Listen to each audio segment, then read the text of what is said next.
Hello. Welcome back to my podcast. I hope you're well, you're looking after yourselves and your loved ones. Again, it's a video version of drive time, but I'm not driving. Obviously, I'm parked up on my little break, and I just wanted to share something that I'm doing, and I want input from people who've done it. So, I have started fasting. And I'm not doing it from a religious or spiritual point of view. I have to do it for my health. So, um, being told that I had high blood pressure, I said to myself, I said to the doctors that I want to change lifestyle, eating habits before I go on medication. Because as we know, once you go on high blood pressure medication, you're on it for life. You can't come off. And what I've learned as well, if you're black or from an ethnic minority, you need to ensure that you're being put on the right medication because different medication companies apparently will react differently. So that's something that I'm just like, listen, I consider myself young in my 30s, and I think that's the one thing they're trying to highlight to say, why is it that, um, so young as they call it, that I've got high blood pressure. But then again, from speaking from friends, if you've listened to my podcast, um, Kwa Reggie, it was originally called it Let's Talk About It Now. So depending how you search, I think both of them will come up. Um, I shared this, and basically, I did find out there's a lot of people in my circle, extended circle, let's put it that way, that have high blood pressure and have been on medication from young. I've got a friend, extended friend, who said she's been on medication since she was 14. And I'm like, 14 years old. But if I sit back in hindsight, being in the UK, the way we eat, the way we live, it's very prone for us to absolutely end up being victim of our own habits and develop high blood pressure. So I've started fasting now, and I've downloaded an app called Fastic. So it's just regulating, or it's just me trying to monitor how much I'm eating, when I'm eating, because with my job, I'm on the road all the time. So I'm a salesperson, sales development executive, apparently. I'm a salesperson, let's put it that way. So I'm on the road from morning till finish, till late. And also, I've been doing this job for the last 9 years. It'll be 10 this year. So my habits are crisps. I'm addicted to crisps. That's the one thing that I'm still struggling to kind of nip it out the bud. And salt is the major, or one of the major causes of high blood pressure. And the way we eat as Africans, oh my goodness, we can indulge. We like food. We like a lot of food. That's oily, that's, well seasoned. You can't serve anyone bland food. And we're putting a lot of spices that have a lot of salt components.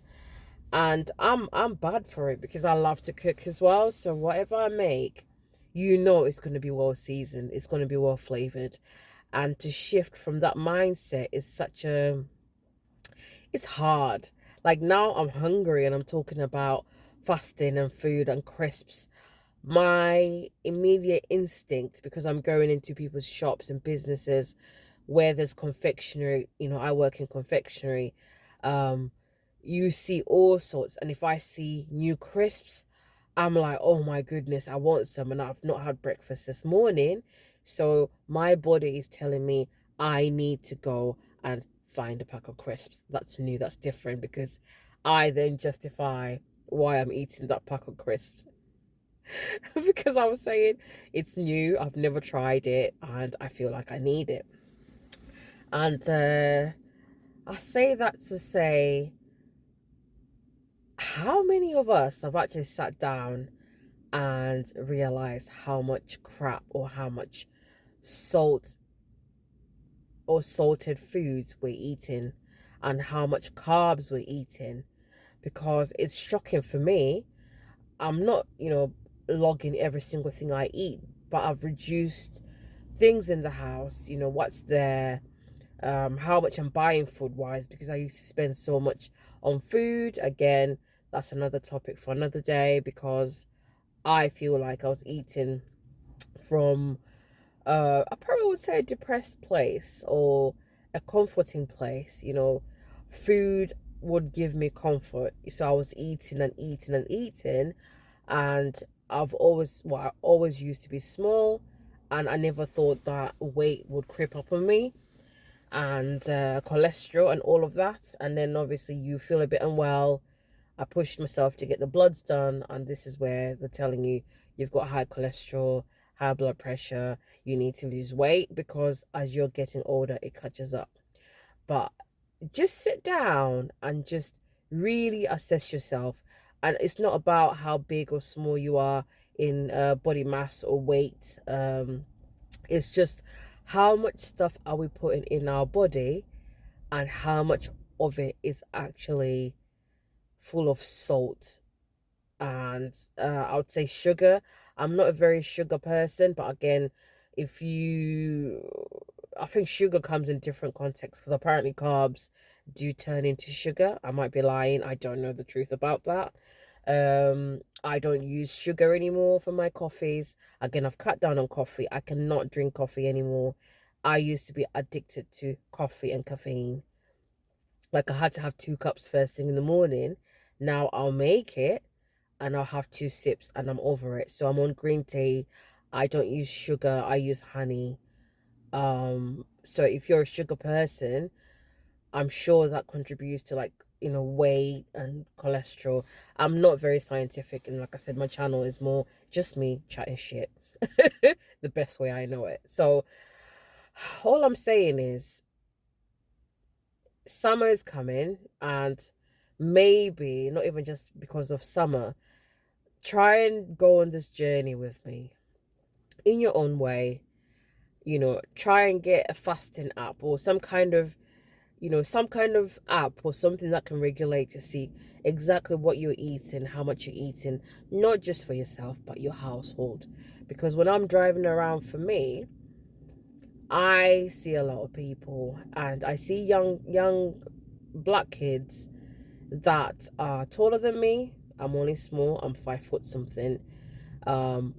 I would say for my weight, I've been told I'm obese, because apparently I should not be as big as I am. I'm a size 12. I am 87 kg G's, and apparently that's obese for my height.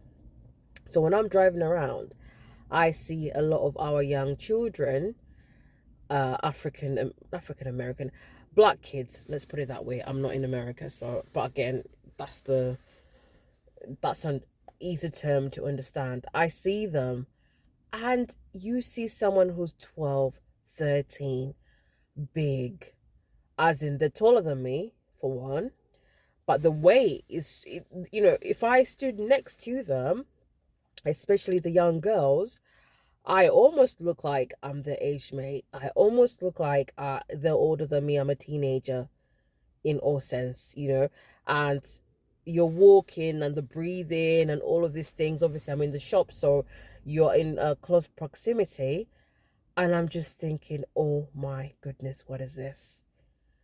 This is bad, because to hear people tell me they've been on medication since 14, I mean, like I said, I refuse to go on medication just as yet, because I feel like these things can be reversed. But it's the length of how long it will take me to reverse my eating habits. And then I'm thinking, for the kids at 13, 14, 15, 16, these are babies.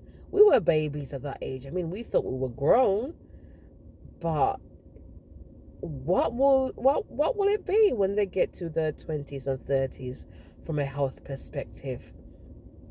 And I've started thinking like that, because I'm thinking about my nieces. So when I'm cooking now, I'm mindful. I'm cooking less, so they don't see me cooking and dropping food as much as I used to. I'm cooking less. When it was Christmas, I said to everybody, you're getting a functional gift, i.e. bottles of water. Yeah, yeah. Call me cheap if you want. I'm cheap. Yes, I've got debt to pay off. Okay. Um. What else did I give? What's that thing that you use for tea? A hot cup. Is that what you call it? A hot cup? Well, just a cup for you to use for your teas and stuff. You know, your green teas, and you got green tea as well. Because I've researched different teas that you can drink, and I've been taking those. They've been helpful.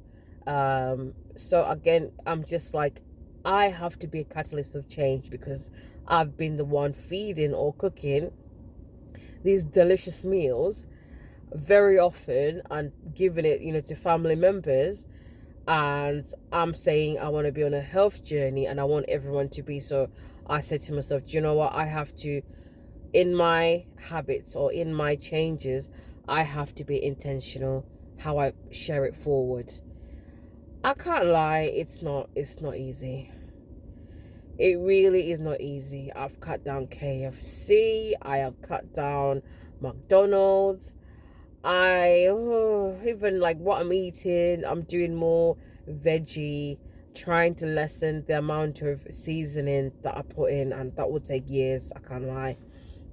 My mum is different. She's never been into seasoning. Where we come from Southeast Africa, a lot of the food that we eat is it's not as seasoned as West Africans.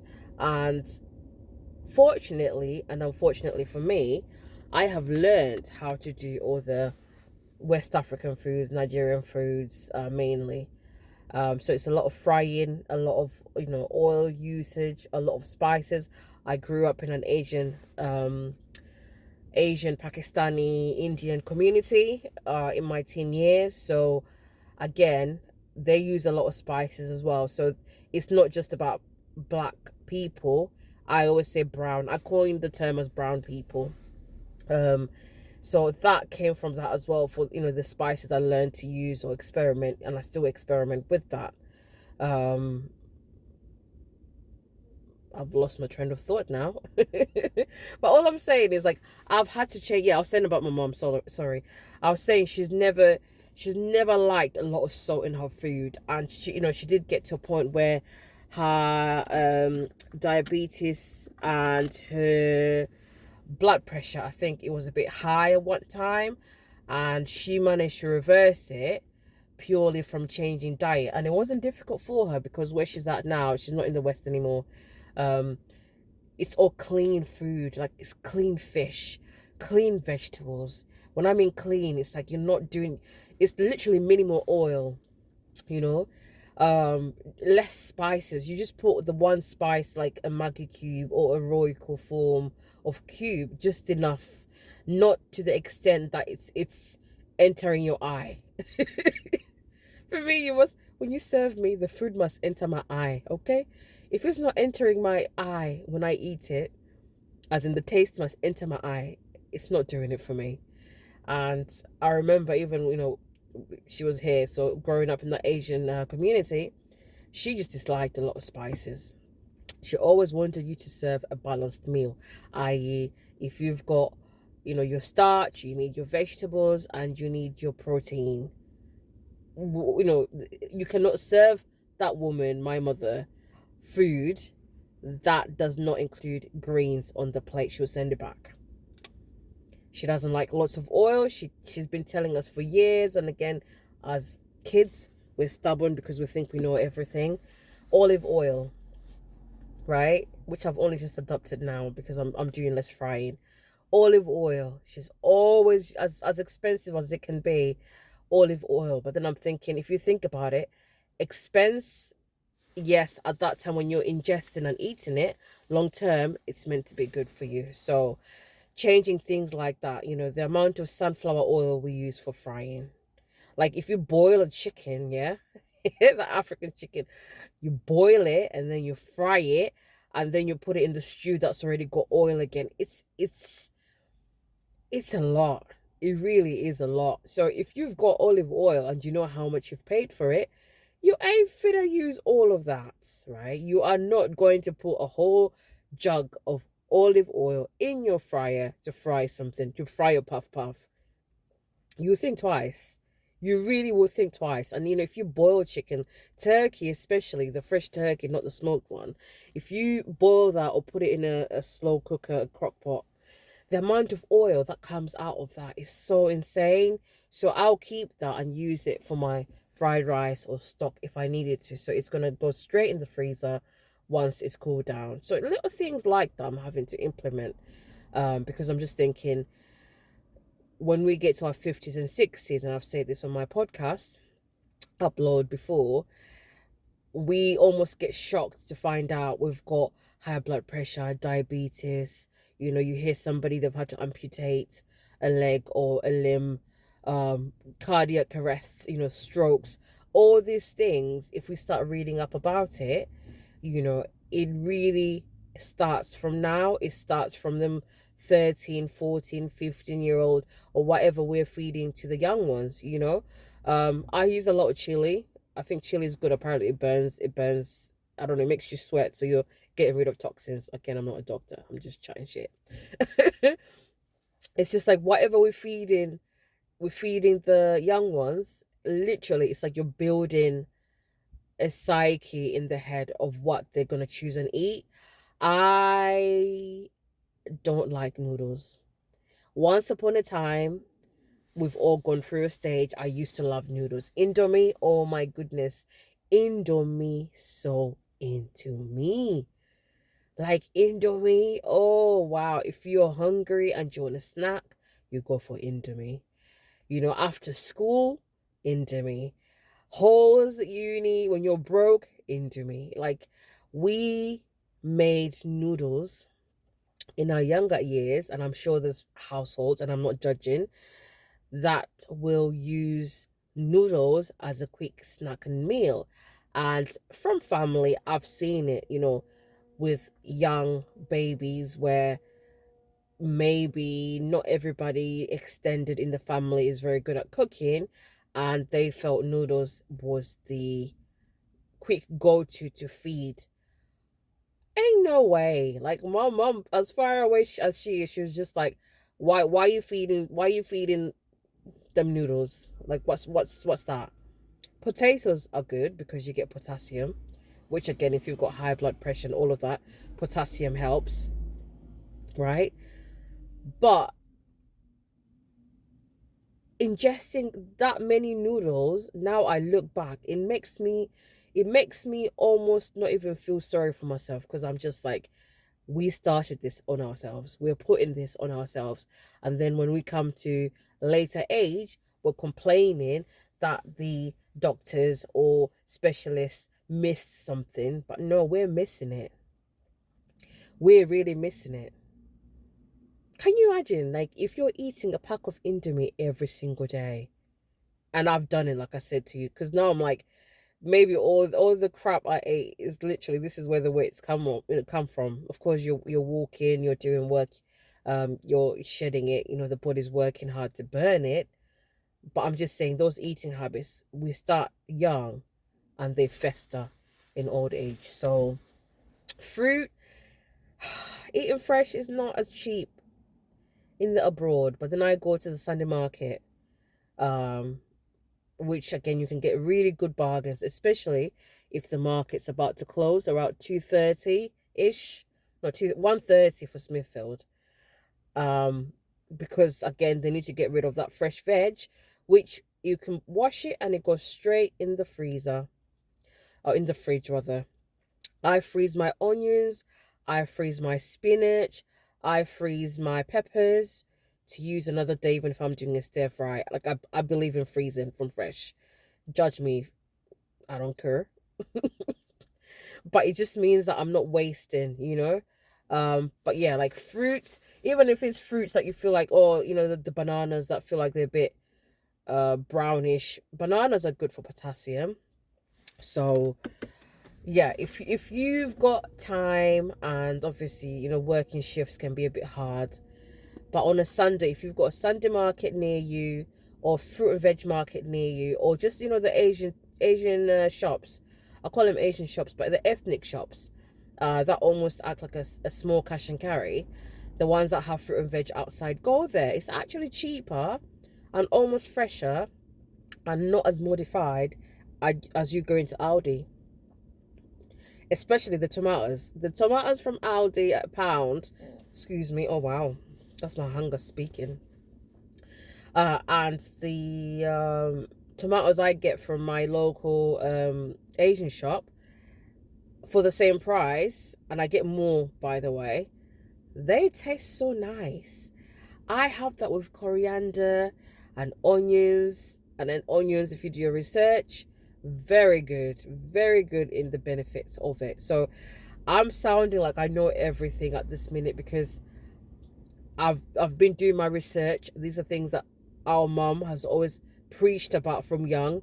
But when you're arrogant, when you're young, you think you know everything, or when life catches you, you start wanting to learn and know more, because ain't no way someone's gonna come and push medication on me without me understanding what my options are or what I can do and eat. Because at the end of the day, the way I see it, if I was to go straight on high blood pressure medication, all I'm doing is pacifying myself. So meaning I'm not going to push myself to change my eating habits.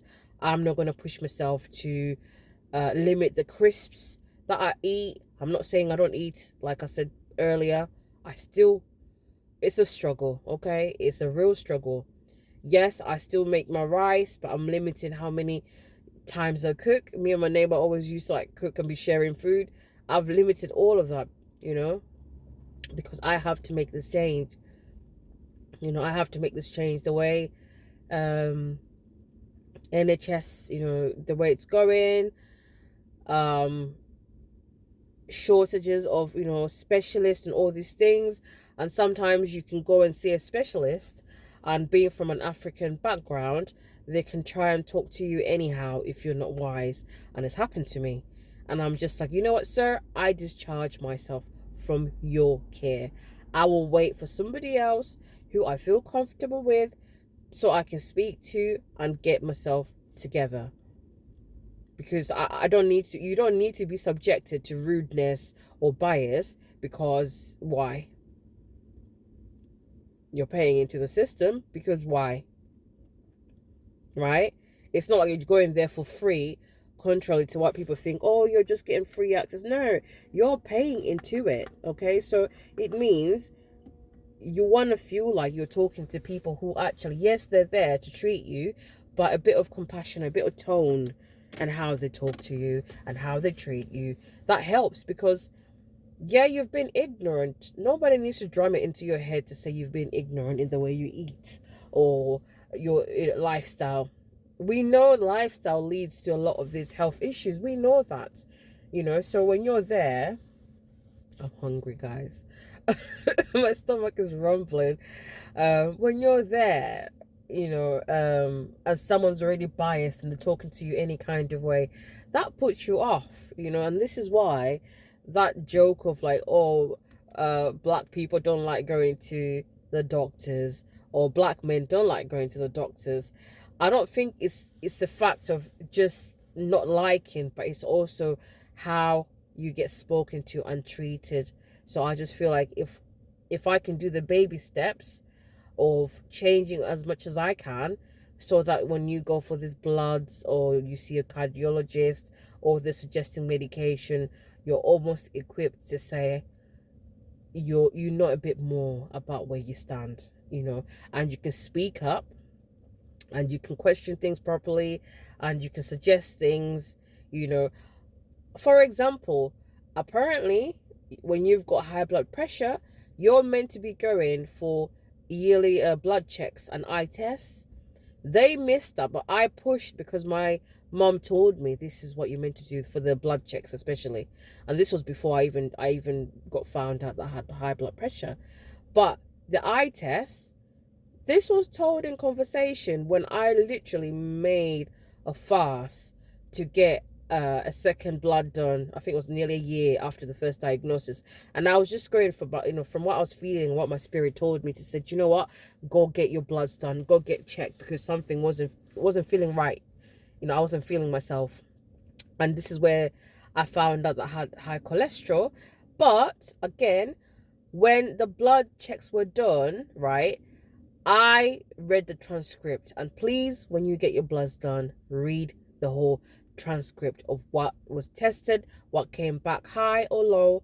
NHS Access app, you've got your medical records there, or request for your transcript to be emailed to you so you can go through it. You know, everything is very technical, but just look out for where it says normal, normal, high, abnormal. That's what you're looking out for. So it said high cholesterol. Anything under cholesterol, everything was like high, high, extremely high, right? So I was chasing up these results from my GP, and then and I insisted to be seen face to face because she a lie. She a lie from pit of hell. She a lie. Anyway, so I knew exactly that it said this time around I had high cholesterol, right? So I'm asking her. She was late. Okay, I waited. Anyway, I'm asking her.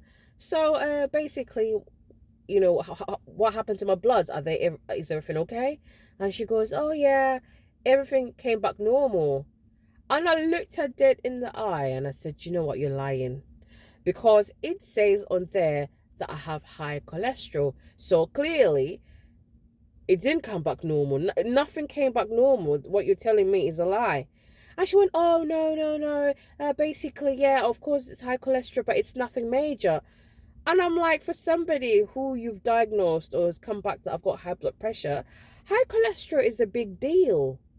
It's not a joke. If it shows up in the blood, it's a big deal.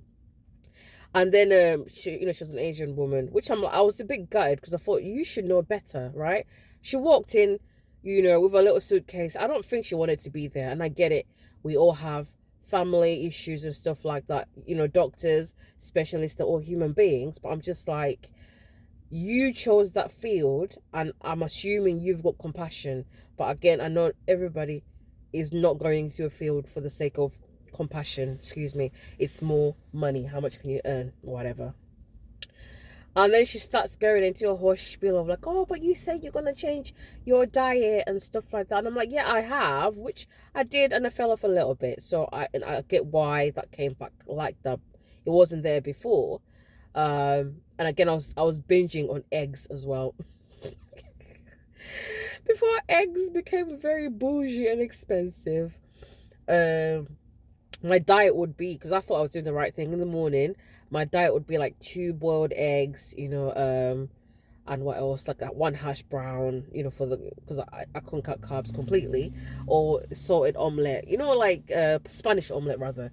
So but I was binging eggs every single day, and too much of something, as everyone says, it's not a good thing. You've got to moderate. So yeah, she's like, oh yeah, it's fine because you said you're gonna change your eating habits, so it's okay. And then she brings out a chart that shows my age, your heart age. So she's like, oh, for your age, your heart says you're 38 years. It's showing a heart age of a 38-year-old, which is what, it was 4 years ahead of my age. And I'm like, no sir. And then she was saying the risk, they show you the risk of heart disease over a span of 10 years if you don't change your habit.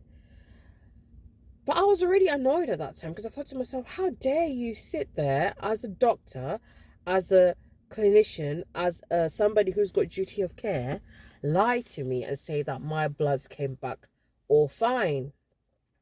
Now, I say all of that to say this: be all over your results, right? Read up on things. I thank God for my mom. She will send you, she's Dr. Mom. We call her that. If you listen to my podcast, I've already said this. She is Dr. Mom. She's always been like that. She will send you things to read up on, information about medication, but she's always sending about fruits, the goodness of different things. Like between me and my sibling, that desire to learn more and read, it's always come from her. She's always been an advocate for reading and researching things. But when it comes to health, she always used to send things. I mean, she still does till today. Um, like she's been all over it. So as much as I want to say I didn't listen, no, I did, because I take that learning or insight or curiosity to learn for myself and my family members. And the worst thing is, I've become her. As I'm sharing this with you, I've literally become my mother. I will find something and I'll go read up on it and I'll buy it and I'll share it forward to my brother. He's got kids. Like I'll send it like, read up on this, get this tea, get this, olive leaf extract, dandelion tea, all moringa, these are things that they've been drummed into us from young, and he knows that because he receives the same message, and he's misses, and bless the misses. I think my mom stopped sharing because different people process different things, especially if it's different cultures. But I say that to say, just do your own research. As we're getting older, we want to live longer. God bless and rest my nana's soul. She passed when she was 93. Obviously, being in Africa, she was still active as far as the updates that were coming. Obviously before she passed on, but with the sun and the way people eat back home, yes, there are diseases and stuff like that, but in comparison to where we are and where we've got access to all information and constant light, so constant internet that's affordable, we really just need to sit down and just see how can we help ourselves now. Come next week after 2 hours, am I gonna say that I'm not gonna eat a crisps or eat a sandwich? I don't know, because I'm human. I'm learning. But I'm just saying, this is a subject that we don't discuss about. When it comes to health, we shy away, and I'm just a gobby person. I will speak it, I will tell it, I will say it. Whatever I'm going through, I will speak it, I will say it, because how else am I gonna learn, or how else am I gonna get information from others and vice versa if you don't share? So fasting, that was the original um start for the podcast. Fasting, changing salt, changing our diet, uh and then just seeing if it's working. Has it worked for you? Can the whole family be onto it? It's not going to be permanent, I don't think, but I think it's just switching the mindset for me on how I eat, what I'm eating, um you know uh controlling myself and disciplining myself. So yeah, let me know. It's been me, it's been Gina, and yeah, sorry I rumble, but that's just real life. Okay. It's been me, it's been Regina at Qua Reggie's podcast, here and on Spotify. I shall see you soon. Bye bye.